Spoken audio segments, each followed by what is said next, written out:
Hi! So since my last video I have finished 3 books: An Abundance of Katherines, The Name of the Star by Maureen Johnson, The Fault in Our Stars by John Green. I'm not going to talk about this in this video because I feel it needs its own video for me to talk about. So, An Abundance of Katherines. Basically it's about this guy Colin who was a child prodigy, and he's trying to deal with the fact that he's not a genius. Although he is really intelligent, not everyone who's a child prodigy turns into a genius, basically. And he's been dumped by 19 Katherines.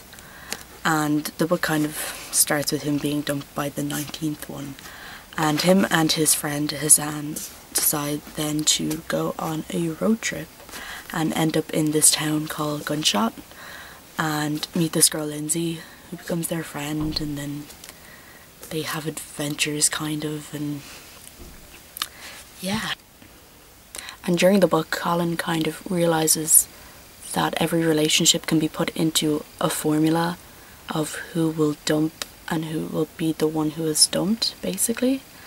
And he spends the book working on this formula to try and figure out every relationship of him with each of the 19 Katherines, and it's really quite cool. To be honest, there's not a lot of plot in the book, but I still love it because the way John Green writes, like, the characters are very well written and you really empathise with them and you really grow to love them. It's just the way he phrases certain things as well, just you can't not love the writing of it, even though I thought the plot was slightly lacking. I thought it was really funny though. I laughed out loud a lot, and there's a lot of maths in it as well, which I found really interesting. Like, I'm not a maths person, but the type of maths is actually quite cool. One thing I adored about this book was that he put footnotes in it and like explaining everything, and I love that in books when there's footnotes. It's just a thing I love. The end point I found was kind of predictable, but you didn't know how it was going to happen, which I really liked. Like, I knew I had a fair idea how it was probably going to finish off, but literally right until probably the last or second to last chapter I didn't know how they were going to get to that point, which I really liked. So An Abundance of Katherines, I recommend it. It's a really good book. It's not my favourite John Green book, but I don't think he can write a bad book. So, The Name of the Star by Maureen Johnson. I had no expectations going into the book. I didn't even know what it was about. My friend had just recommended it to me and was like, read this, and I was like, okay, it's Maureen Johnson, I'll give it a go.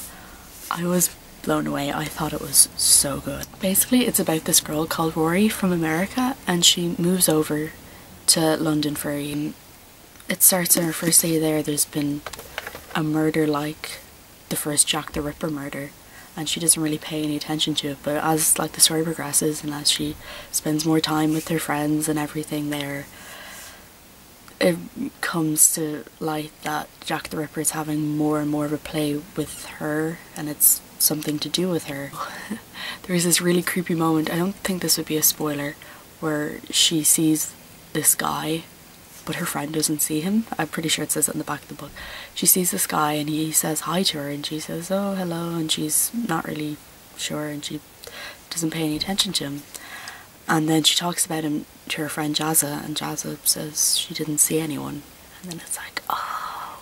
I really liked it because I've never really been that interested in Jack the Ripper because I don't like being scared. So I was like, if I learn anything about this guy, I'm going to be creeped out. But it was so interesting. I learned so much about him. Like, knowing nothing about him made it even more interesting, I think, because I was learning all these new facts about this crazy serial killer. It was really, really good. Also, I loved the fact that everything seemed to tie in at the end. Like, every insignificant thing that I was like, oh, that doesn't mean anything.